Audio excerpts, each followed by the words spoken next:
He's trying to shut down my stream now. He's being real cute. Good afternoon, Honorable Mayor. I am Justin Pulliam. I'm from the Houston area.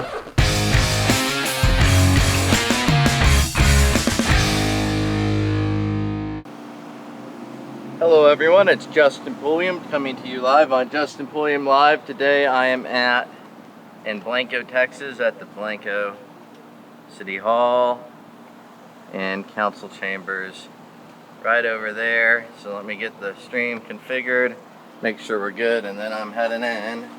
So, oh, look who we have. Hello Kelly, everyone's dying to see you. Oh, she says me too. Uh-oh. What do they have planned for Justin? Big plans for Justin? Uh-oh. Uh-oh. This is going to be wonderful.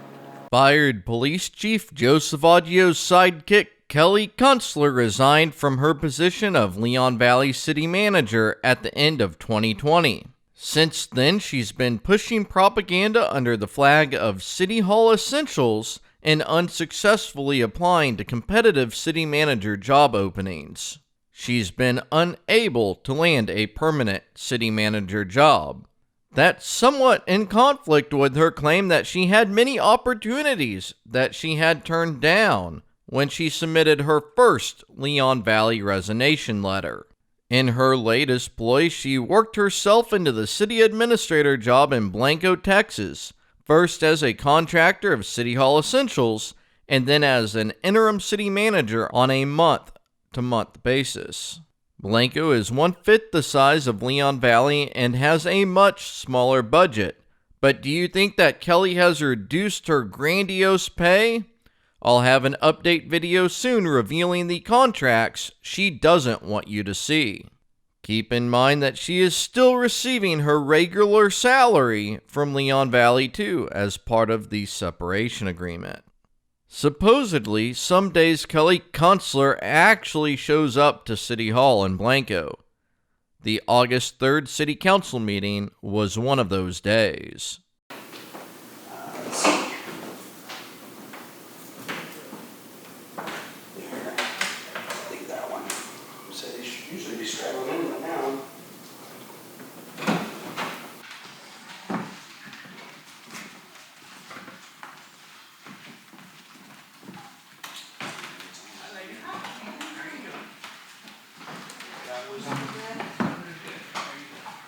Joe Salvaggio was my first troll of the day, outdoing even News Now and Wolf in Sheepdog Clothing.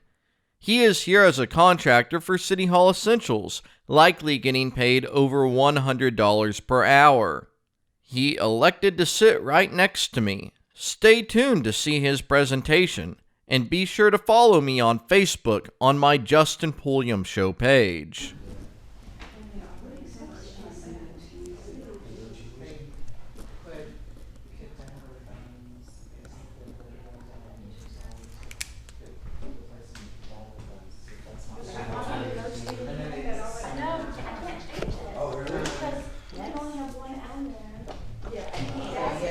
I'm going to scoot mine over a few inches so we're not quite so cozy, if that's okay. All good, man.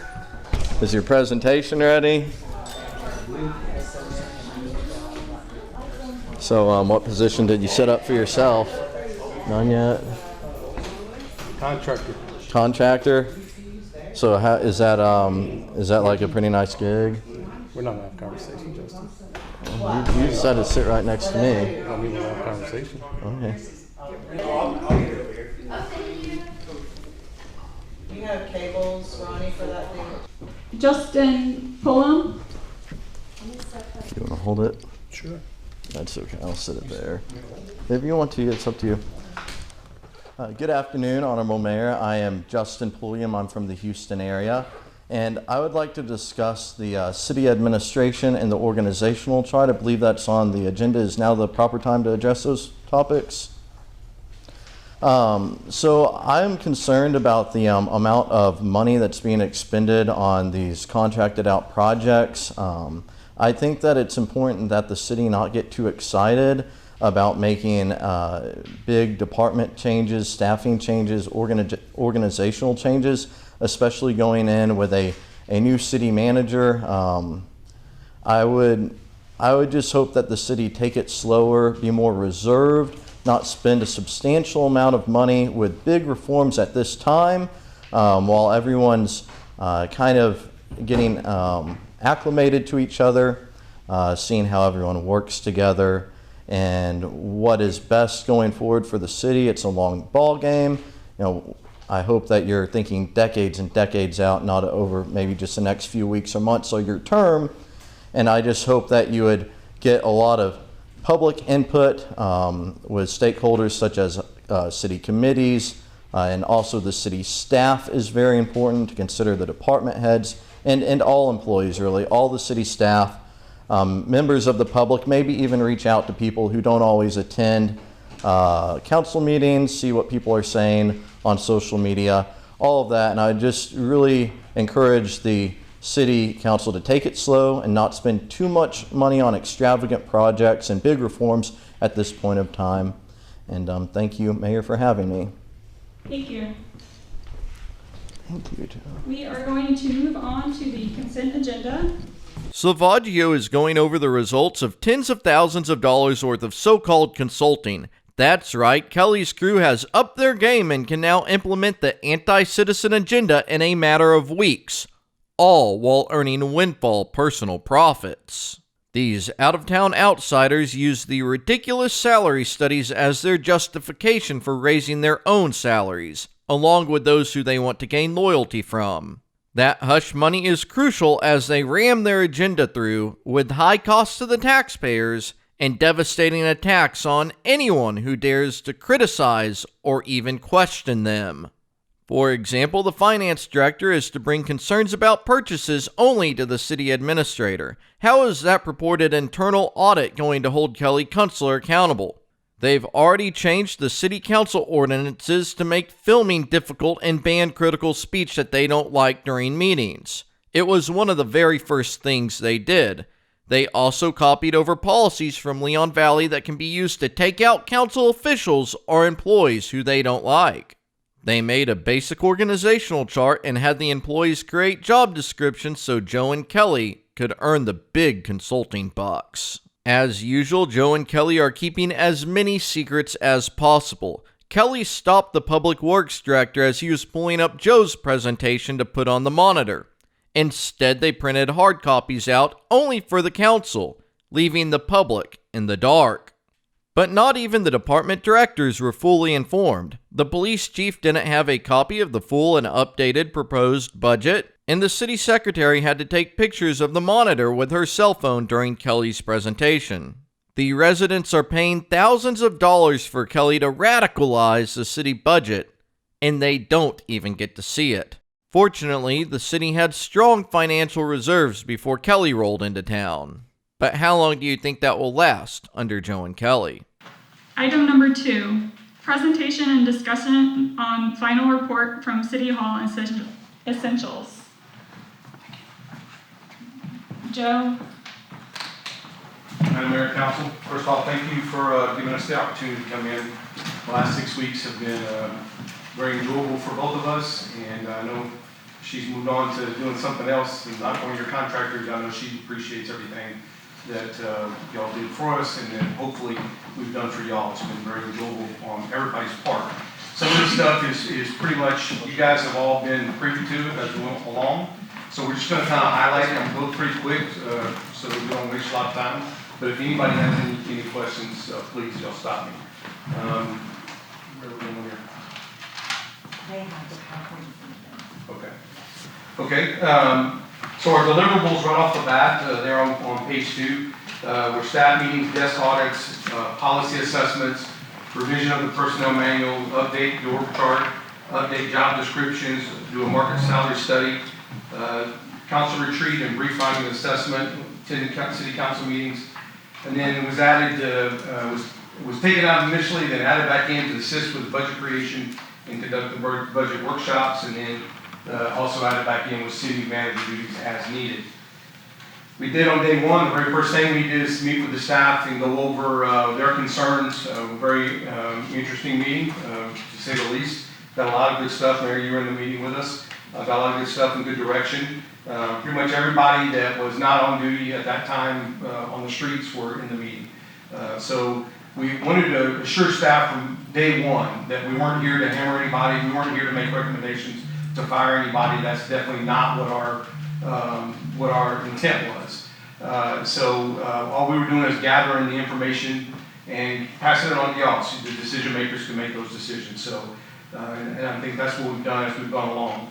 So we conducted desk audits of pretty much anybody in your administration, your directors, and then including the staff, the finance director, our utilities clerk, and our municipal court clerk. We sat down with a one-on-one, had some very lengthy conversations with some, found a lot of stuff on some areas, and some areas guys are doing really good, guys and gals. So under their own discussion, they all believed that there was a lot of things that needed to be fixed. The number one thing that they talked about was the budget, but then they talked about the personnel manual and fee schedules and all these other different things. So as we took those notes and we went back and researched, we found that pretty much your employees knew exactly what needed to be done. It was just for whatever reason they weren't getting done. And so our goal was to help them by getting those things taken care of from the beginning. And I hope that's what we've done. We reviewed citywide policies. We wrote new policies, organizational chart being one of them, council rules of decorum, records management, fee schedule, and several other policies have been given to staff, different members of staff, to be utilized in the future. And some of those are really, really important, like your fee schedule. It needs to get updated so that the public out there knows exactly what fees are going to be charged when they come in to do any area of work. And I think it's extremely important that you get those things on the website as well. The personnel manual went through it. It went a lot wider than it was, 23 additional pages. But some of those things were very, very important. The roles and responsibilities were a big one. They were not very, very well defined. You had different people reporting just under directors that believed they reported to this versus this versus this. And in some cases, they had signed documents showing that. And so the roles and responsibilities were really important that we start establishing those on who's going to do what and who's responsible for what. Enforcement responsibilities, there wasn't a lot in there on what's going to happen if you do violate this code, that code, or this. So those were laid in as well. A lot of definitions that weren't included so that everybody was very clear what something meant when it said this. And so it's very important to have that. That's pretty much what your basic personnel manuals have across the board. Your termination appeal process is a biggie. Yes, it said it came in front of council, but there was a lot of steps that were left out, a lot of things that were left out to cover y'all, to cover the council and to cover the city in the long run. And so those things were added back in. Reasonable accommodation for disability, there was some in there, but not a whole lot. We included the different protected classes that have changed now, and those were not in there either. Process for filing and investigating harassment complaints. The no tobacco use in city facilities, vehicles, or around public was one that was brought up that I know, basically was not liked, but I can tell you most cities out there have that in place for their cities. Clarify the hiring, termination, and recruitment process. We definitely want to make sure that the directors are involved in that process from start to finish, but that there's also ability for an employee, if they feel like they're getting treated wrong, that there's a process for them to go above that director, whether it be to the city council, eventually to the mayor, so that you can make sure that they're being treated appropriately, not only because that's what your employees deserve, but it's also what the city deserves, and hopefully keep you out of liability from getting sued for whistleblower or something along those lines. Define probationary periods, include those promoted within, those weren't in there. Identify process of creating and maintaining the personnel and training files. We really didn't have a process, and we established that and assigned it to your HR director at this point. Create an employee standard of conduct for all employees to have to meet. There are specific things in there, if they do, that can lead up to termination for them by their conduct. Create alcohol, drug, and arrest policies that were not in there. They can't come to work within 8 hours of drinking alcohol. You can't use drugs, and you can't get arrested. You have to notify your supervisor, or ask them to notify them up the chain of command. None of that was in there. Develop a computer, phone, and social media policy, and created a safety and security policy as well. So the next slide is what the organizational chart looks like. Do apologize if that was not That was not in there. As far as the Chamber of Commerce, we did add that back in to make sure that everybody was in there. And we made the final adjustment that was made with the HR going under finance was made to that. So job descriptions, we updated or created pretty much just about every job description is out there. They were a lot longer than what's the ones that were there, and we pretty much made them across the board. That a lot of the things were in there for every employee to meet, not just specifically for the position description as well. So I think we only have one left, and Chief and I are working on it, and that's his administrative assistant. And so that's the only one we have left. Everything else has been given. I hope you got copies of them. And We have not received the job description. That's correct. Correct. So we still have several directors that are going over their job descriptions, so that's why I didn't print them. I wanted to make sure they agree with them. okay. But, and the job descriptions, just so you know, Mayor, will not be adopted until you adopt the budget. So they'll be within the budget, contained in the budget. So the next one was a big pain in the, you know what, market salary study, getting these little towns to respond to phone calls, even and emails was pretty painful. I set out to try to get 10. Eventually, we got to that level late last week, but we contacted probably 15 to 17 cities trying to get that. We made sure that we kept the population less than 10,000. We were trying to get places that were similar to here, so we didn't give, big cities, San Antonio, Boston's not in it. Get your smaller cities that are within an hour here is what we tried to do. And we tried to get them from all sides of within an hour. So you have some that are close to near Austin, you have some that are an hour near San Antonio, some going down 35, Garden Ridge over there, and as far as Castroville on the other side. I don't have all of them. And so you had in the local area, Wimberley being the close. I never could get Johnson City to respond. So that I was really trying to make sure we got those two. But you also had Marble Falls being a close one. Burnett was another that was relatively close. Chavano Park being the one in San Antonio area. Garden Ridge on the one side. You had a couple more. Like I said, Castroville and Dripping Springs. Yeah, Dripping Springs. So, and that's the one comment I'll make is looking at all the towns, I don't really see any of them that really match Blanco. I know you said you tried to call, but to me, Johnson City made more sense. Absolutely. I know Gerald, there's some other towns, but if you look at some of these towns, I mean, you can't compare Blanco to Marble Falls or even Burnett as far as population and their budgeted, what they budget each year, things like that. So I know it was, tough to get it, but I don't think it's a true apples to apples, in my opinion, from the towns that I saw on here. So every salary study I've seen, you always get that comment. Yeah. Because you can't get apples to apples. There's not a city that's exactly like this city with numbers, there's some cities that are this size that have nothing but $1 million homes. You'd say the same thing, apples to apples. I went to Marble Falls yesterday to go pick up something and was really surprised at that city and the size and no comparison. No, but it's not that much larger than you. It's a different type of city. Chavano Park though is got a fraction of the businesses y'all have here. I think like 5 or 6 total businesses, but they're in very few homes. And they also don't have a water or wastewater Right. to deal with, and so you just can't find exact. Right. And So were they mainly general law cities that you looked at then? yes, Yes. Okay. yes. And so, I will tell you that in some of the areas, you guys were paying more than what the average would be. But you're lower than the average in 7 places, including one being the lowest in all the 10 cities. And that was her position as city secretary. And you had no highest salaries. And I know, there was concern on, what we're gonna pay, this employee and that employee. Ronnie's position is very competitive up there, what he's getting paid. Lori's is competitive, what she's getting paid. Ms. Stenzel's is competitive, what she's getting paid, but they're not the highest.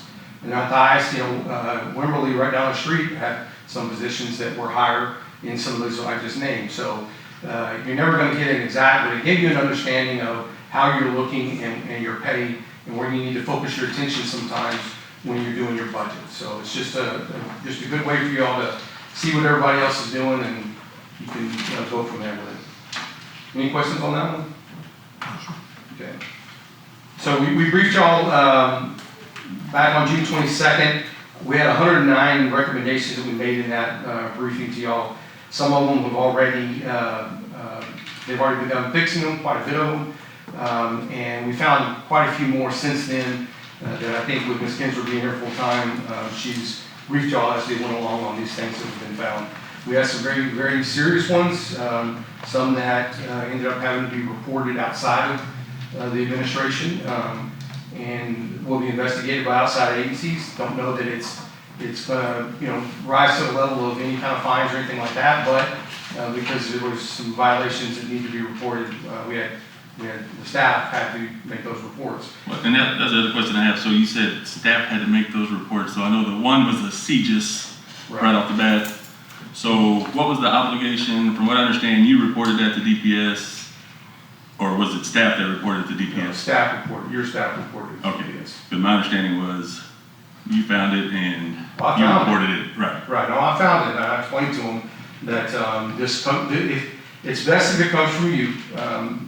You say, look, we had a violation, right. And here's what we're doing to fix the violation. No, I'm fine with that. And that's what they did. None of us, her and I, it's not our place to report anything. Yeah, no, and that was going to be my point. But I misunderstood. I was told that your sergeant made the phone call and made those reports, and we got it on no, I was told that y'all reported, and that was going to be my point. Was it should have been us reporting it. Absolutely not. We didn't do that. No, I have no problem with that. Absolutely not. The concerns with the public work contracts are still being worked out. TCEQ water violations, which are still out there and still pending. I know Ms. Kinsler's been spending quite a time on that. You have a lot of warrants that have not been purged. We're talking years worth that people could have paid those fines. Nobody knows. They could have resolved them by whatever means, and nobody pulled them, meaning that they could get arrested again for them. It's definitely something that you don't want to violate somebody's rights and arrest them that way, if there's not a warrant that should be active. And so we urge there to get with those and start really doing that in-depth look at them. Cash down process. So that should not happen when I got Can you here. give the microphone, please? Thank you.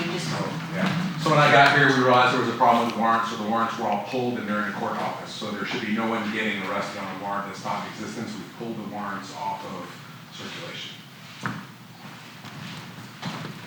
So the records retention and security is a big issue with files not being properly secured. Fee schedule not updated or published, I talked about a second ago. You have a real need. Your police department's doing well when it comes to their policies, but you have a real need to upgrade them in their equipment in the very near future, including some issues that I believe could end up being life or death with radios and things like that need to be resolved. Outdated personnel manual, which we have fixed and y'all have approved. And then the big one that I think everybody knew going in, which is why y'all contacted us in the first place, was not following established, recognized accounting principles, which these two ladies here are working on daily, trying to get that stuff fixed. So the budget creation, originally bid included review of budget, was taken out, y'all put it back in. The budget workshops have been held. At least one's already been held, one tonight. And then if y'all schedule a third one, I know there's a discussion about possibly doing that in the future as well. So y'all will get the final budget in the very near future. So you also voted to put $10,000 back in the contract for the city administrator duties. To be honest with you, she had a lot more time taking up the city administrator duties from that first day that it went way above that. But overall, as far as the contract goes, we're below which I'll approved. And so I have a final amount today. I did ask for that. And so I can tell you it's going to be below as well. So and she was appointed interim on July 20th. So there's some suggested additional services that once you get your feet on the ground here with all the other stuff, you might want to look at strategic plans, get your website up to date, financial transparency, getting all those budgets and all that stuff online, get succession plans, And then council training on, I know a lot of y'all are brand new, I think, sir, you're the only one's been here more than a year or two, right? So council training on open meetings, open records, parliamentary procedures, ethics, and understanding the roles of the policymaker. And that's all I have for y'all. Any questions for me? The only other question I have is I guess unauthorized, whatever the contract was with relieving some water, and that got reported to the Texas Rangers. Was that once again staff that reported it to the Texas Rangers? And not y'all? Okay. So I got told wrong on that one too. That's all. Any other questions? Mayor Council, thank you very much. Thank you. for your work. I was amazed at how fast they were able to do so much damage. What do you think? Leave a comment and hit the like button. Now let's hear about taxes. Kelly says it's all wrong. Do you think that she's going to raise or lower the tax rate? Good afternoon, Mayor and Council. We are going to try a second budget workshop tonight, but it's not going to be what you're expecting. I want to really focus tonight more on calculating your tax rate so you understand where that came from. We didn't get to talk about that last time. And literally an hour and a half ago, 1:30, 1 o'clock, something like that, I found out that your ad valorem rate was being calculated wrong. The way I did it is it didn't seem right, so I went back to my old syllabus and class material from UTSA that I teach and looked at my formula real quick, recalculated it, and we're off.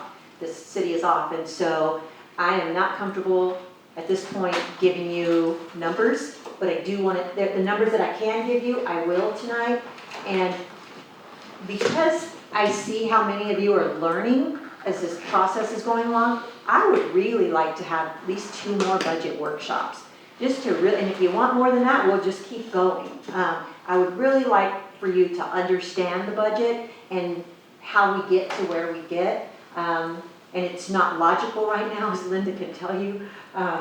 But I can tell you, at least at the beginning, the right way and how we're going to get some of your stuff figured out. Okay, so how do we get a tax rate? The tax rate that you adopted in 2021 was 0.3503. That's a really low rate. I was impressed when I saw that compared to other cities. You do very well. Your citizens are very fortunate. 2022 proposed rate, I don't know, you get to decide. You're the policymaker. It's our job to come in here and explain to you what we believe or what we project you're going to be getting in revenues and what projected expenditures are. So it is our job to come in here and let you know what the projected expenditures are, but it's your job to decide whether or not you want to go forward with those with those expenditures. So at the end of this, we're going to talk about some things that were added into the budget, and I'm going to start asking for some direction from you and some thoughts from you on what department directors are wanting added to the budget. Okay? Ms. Kuenstler, may I Yes. interrupt for 1 minute? Absolutely. You said you found that our tax rate was calculated incorrectly. And when you say it was calculated incorrectly, it was too high or too low? It's too low. It was too low. And so I'm going to show you on the next page. I have a little math that we're going to do on the next page that'll show you. I'm sorry. So I'm hoping you have calculators, because I don't know, I'm a geek and I like doing this kind of stuff. So we're just going to do a little calculation here. So your NNR effective tax rate is 0.3127. Your voter approved is 0.3729. So what I do is just play with it a little bit down there for you. The total appraised value we already have. We've already decided it's going to be a 97% collection, unless you tell us we don't want 97%, we want 99%, then I would beg you to change your minds. But so I think we're being very responsible at a 97% collection rate. And what you do is you take that appraised value, you divide it by 100, and then you multiply it by either the 0.3127 or the 0.3729. So if you were to use the NNR, your total revenues for ad valorem taxes would be $665,500 almost, right? If you are to use the voter approved rate, that would increase your revenues by $130,000, más o menos.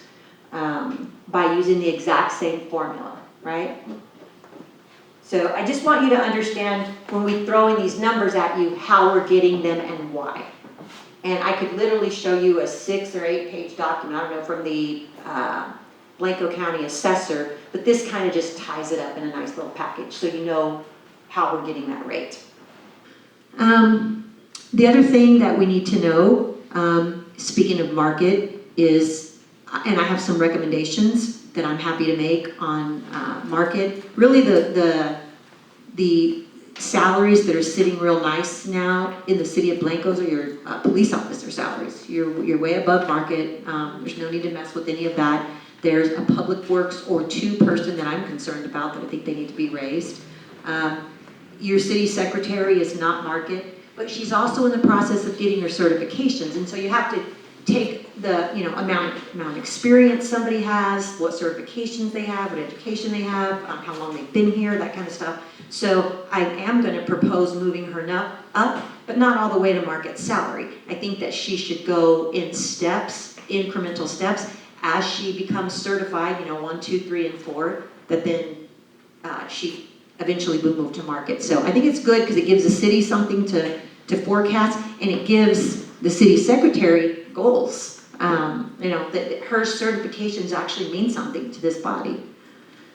We're also going to recommend that you determine if you want these additional positions. And I can tell you, based where we are on revenue, sorry, teammates, but I'm not going to recommend 3 police officers, although I really want to, and it may change.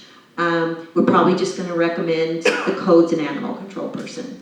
I was sitting in planning and zoning last night and heard the message pretty loud and clear. Finance, I'm not going to recommend another person in finance, but I am going to recommend that we get somebody temporary in there. I call them a CFO to go, that knows what they're doing, because a lot of documents are being dumped on this CFO, who then finds out that there's something new, or there's just no rhyme or reason. And so this is almost like developing everything from new again. I mean, do you agree with that, Linda?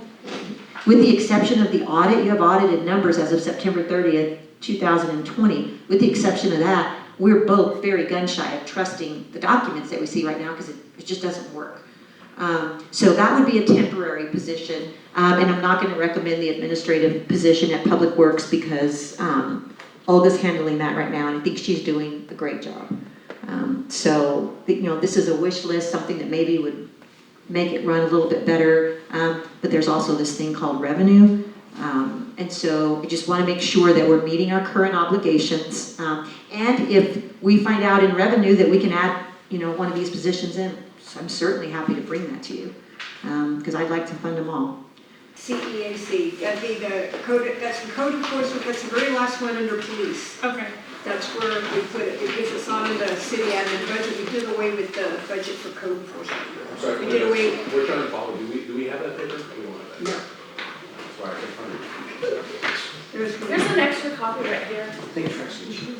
I mean, we're all over here too. Yeah, right. Yeah, we just printed these literally before. No, that's fine, we were all looking and I'm like. Yeah, and they didn't print enough for staff. No, that's fine. And I just had one more question. So in the past, it's usually streets and parks. We've decided to split it into 2. Yes. Okay. Yes. Yes, so that we can follow, have actual costs, what costs for streets and costs for parks. Thank you. Mayor Pro Tem Sauceda has motioned to adjourn. Do I hear a second? Second. Councilmember Smith has seconded. At 4:53, I close this meeting.